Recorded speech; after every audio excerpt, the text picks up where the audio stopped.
کبھی کبھی مجھے محسوس ہوتا تھا کہ وہ میرے متعلق بولتی ہیں۔ ایک دن اچانک مالکن نے مجھ سے کہا کہ وہ مجھے عمرہ کروانا چاہتی ہے۔ عمرے کے نام پر تو میں خوش ہو گئی اور فوراً سے تیار ہو گئی۔ ابھی تک اپنے مالکن کے ارادوں سے بے خبر تھی۔ اگر وہ مجھے کہیں اور جانے کا کہتی کہ مجھے شک ہوتا ہے، لیکن انہوں نے نام عمرے کا لیا تھا، اس سے میرے دل میں شک کی بجائے خوشی کی لہر اٹھی تھی۔ انہوں نے واقعی مجھے عمرہ کروایا، لیکن عمرہ کروانے کے لیے بعد وہ مجھے اپنے گھر میں لے کر جانے کی بجائے کہیں اور لے کر چلی گئی۔ میں نے پوچھا کہ مجھے کہاں لے کر جا رہی ہیں، تو انہوں نے کہا کہ میرا اور تمہارا ساتھ یہیں تک تھا، اب تمہیں نئے سفر پر جانا ہے۔ ایسا کہتے ہوئے انہوں نے مجھے 3 اربوں کے حوالے کر دیا، یعنی کہ مجھے بیچ دیا تھا۔ میری تو روح فنا ہونے لگی تھی۔ یہ منظر دیکھ کر، اس سے پہلے کہ میں کوئی مزاحمت کرتی، میری مالکن مجھے ان کی عربی مردوں کے پاس چھوڑ کر چلی گئی اور ان لوگوں نے مجھے گاڑی میں بیٹھنے کو کہا۔ میں مسلسل انکار کرتی رہی تو انہوں نے کہا کہ ہم نے تمہیں خرید لیا ہے اور اب ہم تمہارے مالک ہیں اور تمہیں وہی کرنا ہوگا جو ہم کہیں گے۔ یہ سن کر تو میرے سر پر آسمان ٹوٹ پڑا تھا، لیکن وہ لوگ صحیح کہہ رہے تھے کہ مجھے وہی کرنا تھا جو وہ کہہ رہے تھے، کیونکہ میرے پاس نہ اپنا ویزا تھا، نہ پاسپورٹ، کچھ بھی نہیں تھا، کوئی سامان نہیں تھا۔ تو مجھے میری مالکن کا عربی سکھانے کا مقصد بھی سمجھ آ گیا تھا کہ وہ مجھے عربی مردوں میں بیچنا چاہتی تھی۔ اس لیے اس نے مجھے پہلے سے عربی سکھائی۔ مالکن نے میری بہت بڑی قیمت لگائی تھی۔ میری آنکھوں میں آنسو آ گئے تھے۔ میرے لیے کوئی بھی انسان قابل اعتبار نہیں رہا تھا۔ وہ لوگ مجھے ایک بہت بڑے محل نما گھر میں لے کر گئے۔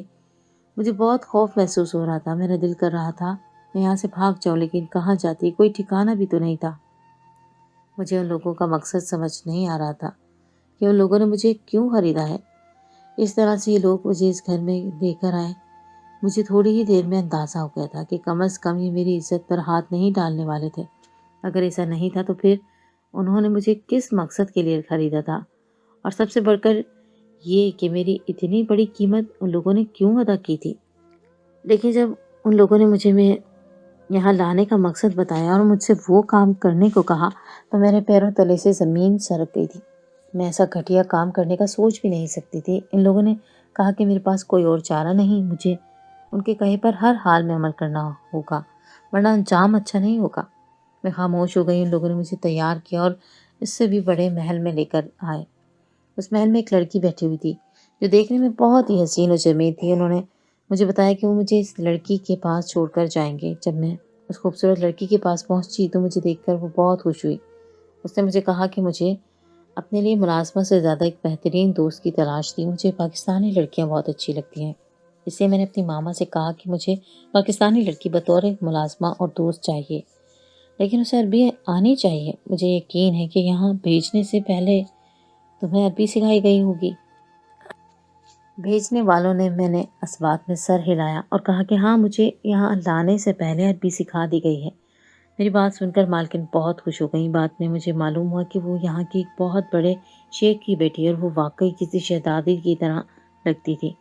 اس کی خوبصورتی کی وجہ سے بھی سبھی اسے شہزادی کہہ کر بلاتے تھے، لیکن شہزادی کی سیکیورٹی بہت سخت تھی اور کوئی عام انسان شہزادی کے آس پاس بھی نہیں بھٹک سکتا تھا۔ لیکن شہزادی کی یہ فرمائش تھی کہ اسے اپنے ملازمہ کے طور پر ایک پاکستانی لڑکی چاہیے، اس لیے لوگوں نے مجھے شہزادی کے ملازمہ کے طور پر تیار کر کے بھیجا تھا۔ ظاہر تو یہ عام سا معاملہ تھا، مجھے خوش ہونا چاہیے تھا، لیکن میں خوش نہیں تھی، کیونکہ مجھے صرف شہزادی کی دوست بنا کر نہیں بھیجا گیا تھا، بلکہ مجھے ایک اور مقصد کے لیے بھیجا گیا تھا، اور مجھ سے وہ کام کروایا جا رہا تھا جو کام کرنے کے بعد میں امانت میں خیانت کی مرتکب ہوتی۔ اس دنیا میں جیل میرا مقدر ہوتی اور آخرت میں جہنم۔ اس کام کے تصور سے ہی میری روح لرز گئی تھی۔ شہزادی اتنی اچھی اور پیاری تھی، بہت زیادہ خلوص اور محبت والی تھی، مجھ پر کام کا زیادہ بوجھ نہیں ڈالتی تھی۔ اپنے بابا کی کمپنی میں آنر کے طور پر کام کر رہی تھی۔ شہزادی نے کہا تھا کہ اسے پاکستانی لڑکیاں پسند ہیں اور پاکستانیوں پر اسے بھروسہ بھی ہے، اور 3 عربی مرد جو مجھے یہاں لے کر آئے تھے وہ یقیناً شہزادی کے خاص لوگوں میں سے تھے، لیکن شہزادی ان کی نیت سے بالکل ناواقف تھی۔ یہ کام مجھ سے صرف اس لیے کروایا جا رہا تھا کہ اگر جیل ہوتی تو مجھے اکیلی لڑکی کو ہوتی اور کوئی بھی میرا اعتبار نہیں کرتا۔ ان عربی مردوں نے مجھے 1 مہینے کے وقت دیا تھا اور اس 1 مہینے کے اندر مجھے یہ کام کرنا تھا۔ یہ 1 مہینہ میرا یہی سوچتے ہوئے گزرا تھا کہ میں اب کیا کروں گی۔ اس 1 مہینے میں مجھے اپنی مالکن سے بہت انسیت ہو گئی تھی، کیونکہ وہ بہت معصوم پیاری سی لڑکی تھی۔ اس کے ساتھ کچھ غلط ہونے کا احساس ہی مجھے پریشان کر دیتا تھا۔ آخر میں نے فیصلہ کیا کہ ان مردوں کا راز شہزادی پر فاش کر دوں اور ساری حقیقت خود ہی اپنے منہ سے شہزادی کو بتا دوں، پھر میرے ساتھ بھی جو بھی شہزادی کرنا چاہے کر لے۔ میں نے اپنا اندر بہت ساری ہمت جمع کی اور شہزادی کے کمرے میں چلے گئی۔ مجھے دیکھ کر شہزادی حیران ہوئی، کیونکہ وہ اس وقت اپنے آفس کی کسی فائل پر نظر ثانی کر رہی تھی۔ اچانک آمد پر انہوں نے حیرت سے میری طرف دیکھا اور مجھ سے وجہ پوچھی، تو میں نے ان سے کہا کہ میں ان سے آج ایک ایسی بات کرنے آئی ہوں جسے سن کر انہیں بہت برا لگے گا، پر مجھے پر بھی غصہ آئے گا، لیکن میرے پاس کوئی اور چارہ نہیں ہے سچائی بتانے کے علاوہ۔ جیسے جیسے میں ساری سچائی شہزادی کو بتاتی جا رہی تھی، شہزادی کے چہرے کا رنگ فک ہوتا جا رہا تھا۔ مجھے لگا کہ میری مالکن مجھے سزا دے گی، مجھ پر غصہ کرے گی، لیکن ایسا کچھ نہیں ہوا۔ بدلے میں شہزادی نے نیچے کہا کہ تمہیں کیا انعام چاہیے، میں تمہیں انعام دینے کو تیار ہوں، تم نے مجھے سچائی بتا کر بہت بڑا احسان کیا ہے مجھ پر۔ آزادی کی بات سن کر میں حیران ہو گئی، میری آنکھوں میں آنسو آ گئے اور میں نے روتے ہوئے شہزادی سے کہا کہ میرا انعام یہی ہے کہ مجھے میرے ملک واپس بھیج دیں۔ میری بات سن کر شہزادی کے چہرے پر مسکراہٹ آ گئی۔ اس نے کہا کہ اسی لیے میں نے کہا تھا کہ مجھے پاکستانی لڑکی چاہیے، کیونکہ مجھے پاکستانی لوگ بہت اچھے لگتے ہیں۔ تم بالکل بھی لالچی لڑکی نہیں ہو، مجھے اندازہ ہو گیا ہے۔ میں تمہیں تمہارے ملک واپس بھجوا دوں گی۔ شہزادی نے مجھے انعام کے طور پر بہت سارا پیسہ دے کر واپس پاکستان بھجوا دیا۔ میں نے شہزادی سے رخصت لیتے وقت کہا کہ اپنے حلقہ احباب پر نظر رکھا کریں اور اپنے ارد گرد کے لوگوں کا اعتبار نہ کریں۔ یہ تو میں تھی کہ میں نے آپ کو ساری سچائی بتا دی، اگر میری جگہ کوئی اور ہوتی تو یقیناً اس وقت آپ کا بہت بڑا نقصان ہو چکا ہوتا۔ میری بات سن کر شہزادی کی آنکھوں میں آنسو آ گئے۔ وہ خود مجھے ایئرپورٹ چھوڑنے کے لیے آئی تھی، کیونکہ وہ مجھے بحفاظت پاکستان پہنچانا چاہتی تھی۔ شہزادی نے کہا کہ تمہارا بہت شکریہ، تم نے مجھے میرے ہی ملازمین کے مکروہ ارادوں سے واقف کروا دیا۔ شہزادی نے یہ کہہ کر مجھے گلے سے لگایا اور مجھے پاکستان بھیج دیا۔ میں بہت سارا پیسہ لے کر پاکستان آ گئی، مجھے اس پیسے کی بھی ضرورت نہیں تھی، لیکن شہزادی نے کہا کہ وہ مجھے بطور انعام دے رہی ہیں۔ میں واپس آئی تو نانی مجھے دیکھ کر حیران ہو گئی۔ میں نے نانی سے کہا کہ آپ نے تو میری زندگی برباد کرنے میں کوئی کسر نہیں چھوڑی تھی، لیکن میرے اللہ نے میری مدد کی اور مجھے غلط لوگوں کے جال سے نکال کر لے آیا۔ ایسا کہہ کر میں نے پیسوں سے بھرا بیگ نانی کو دکھایا تو وہ خوشی سے سرشار ہو گئی۔ فلائٹ میں اس طرح سے پیسے لے کر آنا غیر قانونی تھا، لیکن شہزادی کی وجہ سے مجھ سے پوچھ گچھ نہیں ہوئی تھی، کیونکہ ان کا بہت نام تھا۔ یقیناً انہوں نے پہلے سے ہی اس بات کا بندوبست کر کے رکھا ہوا تھا کہ کوئی مجھ سے ان پیسوں کے متعلق سوال نہیں کرے گا۔ نانی نے کہا کہ پیسے کہاں سے آئے؟ تو میں نے کہا کہ یہ پیسے مجھے اس کی شہزادی نے دیے ہیں، جس کو جان سے مارنے کے لیے آپ سب نے مجھے سعودی عرب بھیجا تھا۔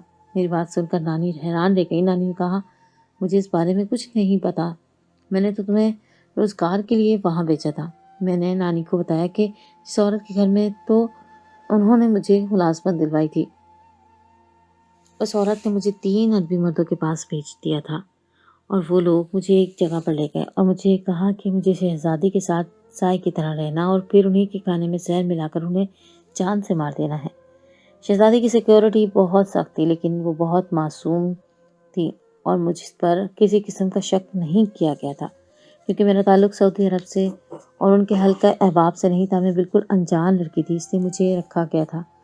میرا خاص طور پر انتظام کیا گیا تھا، اور وہ عورت اتنے سارے پیسے آپ کو صرف اس لیے بھجوا رہی تھی کہ اس کو آگے سے بھی بہت سارے پیسے مل رہے تھے جو کہ حرام کے تھے۔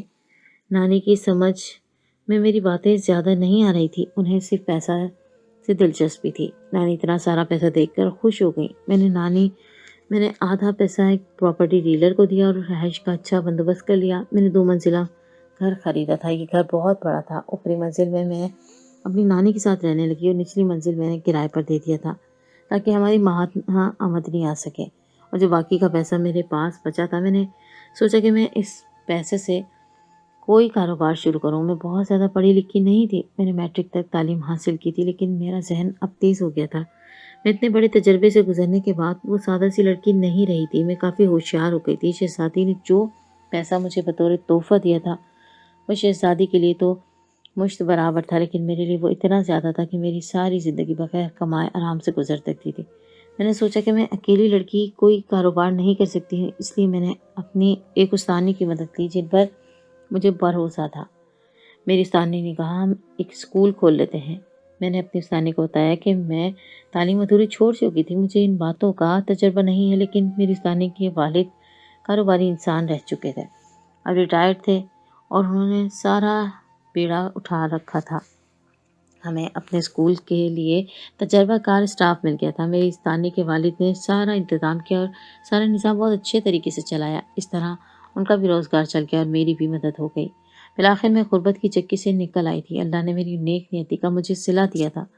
کچھ ہی عرصے بعد میری نانی کا بھی انتقال ہو گیا۔ نانی کے انتقال کے بعد میں بالکل تنہا ہو گئی تھی اور افسردہ بھی ہو گئی تھی۔ وہ جیسی بھی تھی مجھے بہت عزیز تھی، بس ان کی فطرت میں لالچ بہت تھا۔ اس کے بعد مجھے صبر آ گیا اور میں اپنے گھر اور اپنے کاروبار کو دیکھ کر بہت خوش ہوئی تھی۔ پھر ایک دن اچانک شہزادی نے مجھ سے رابطہ کیا۔ انہوں نے مجھے بتایا کہ انہوں نے ان تینوں مردوں کو جیل بھجوا دیا ہے اور اب ان کی پراپرٹی کی ڈیل اچھے سے ہو گئی ہے۔ اصل میں شہزادی کے والد کا انتقال ہونے کے بعد کمپنی کا سارا کام شہزادی نے سنبھال رکھا تھا۔ وہ آنر کے طور پر کام کرتی رہی تھی، مگر شہزادی کے کچھ رشتہ دار اس کی دولت ہڑپ کرنا چاہتے تھے، پراپرٹی کے کاغذات تک رسائی حاصل کرنا چاہتے تھے اور خود اس پر اس ساری جائیداد کے وارث بننا چاہتے تھے، اور ایسا تب ہی ممکن تھا جب شہزادی کو موت کے گھاٹ اتار دیا جاتا۔ اس لیے ان ملازموں نے حریف پارٹی سے مل کر شہزادی کو جان سے مارنے کا پلان بنایا اور مجھے اس پلان کا مرکزی کردار بنایا۔ لیکن کہتے ہیں جسے اللہ رکھے اسے کون چکھے، شہزادی کو نقصان پہنچانے والے لوگوں کا انجام بہت برا تھا۔ وہ سب لوگ جیل میں تھے اور شہزادی محفوظ رہی تھی۔ میں خوشی تو بہت تھی لیکن تنہائی مجھے ڈس رہی تھی۔ میری ایک دوست نے مجھے مشورہ دیا کہ میں شادی کر لوں۔ مجھے بھی دوست کا مشورہ اچھا لگا تھا اور میں واقعی اپنا گھر بسانا چاہتی تھی، لیکن میں دنیا میں بالکل اکیلی تھی۔ میری دوست نے بتایا کہ اس کا کزن بچپن سے مجھے پسند کرتا ہے، لیکن کبھی کہنے کی ہمت نہیں کی، اور اب تو اس نے بالکل ہی امید چھوڑ دی، کیونکہ اس نے یہی سوچا کہ اگر اب وہ تم سے شادی کا کہے گا تو تم یہی سوچو گی کہ تمہاری وجہ دولت کی وہ تم سے شادی کر رہا ہے۔ اس لیے اس نے مجھ سے تم سے بات کرنے سے منع کیا تھا، لیکن میں اس بات کی گواہ ہوں کہ وہ بچپن سے تم سے محبت کرتا ہے، شادی کرنا چاہتا ہے۔ دوست کی بات نے مجھے خوشگوار حیرت میں مبتلا کر دیا تھا۔ واقعی جب میں اپنی دوست کے گھر جاتی تھی تو اس کا کزن اکثر وہاں جایا کرتا تھا، مجھے عجیب نگاہوں سے دیکھتا تھا۔ اس کی نظروں میں محبت مجھے کئی بار محسوس ہوئی تھی اور مجھے اس کی محبت پر یقین تھا۔ میں نے خود ہی اپنی دوست کے ذریعے شادی کا پیغام اس کے کزن کو بھیجا تو اس نے یہ کہہ کر انکار کر دیا کہ تمہاری دولت کو دیکھ کر میں اپنے آپ کو بہت کمتر محسوس کر رہا ہوں، میں تمہارے لائق نہیں ہوں۔ میں نے کہا کہ محبت کے بیچ میں دولت نہیں آنی چاہیے، اگر محبت ہے تو اس کو نام دے کر اسے ثابت کر دینا چاہیے۔ ہم دونوں نے شادی کر لی اور آج میں ایک بہت خوشگوار زندگی اپنے شوہر کے ساتھ گزار رہی ہوں۔ میرے نصیب میں دولت لکھی ہوئی تھی، میں نے غلط طریقے سے کرتی تب بھی مجھے یہ دولت ملنی تھی، اور صحیح طریقہ اختیار کرتی تب بھی مجھے ملنی تھی۔ اللہ کا شکر ہے کہ میں نے صحیح طریقے سے اختیار کیا، ورنہ شہزادی کو قتل کرنے پر بھی مجھے اس سے بھی زیادہ دولت ملنے والی تھی۔ لیکن میں نے سوچا کہ اگر میرے نصیب میں دولت ہوگی تو مجھے ملے گی، اس لیے ضروری نہیں کہ میں برا کام کروں۔ یہی سوچ ہے کہ ہمارے نصیب میں جو لکھا ہوتا ہے ہمیں وہ ملتا ہے۔ انسان خود غرضی کے جال میں پھنس جاتے ہیں تو دوسروں کو بھی مصیبت کا شکار کر دیتا ہے۔ اگر سادہ دلی اور نیک نیتی سے کام کریں تو یقیناً اللہ بھی انہیں ایسے لوگوں کا مددگار ہو جاتا ہے۔ پھر انسان ہر مشکل پار کرنے کے قابل ہو جاتا ہے اور کسی غیر کے دامن میں نہیں آتا۔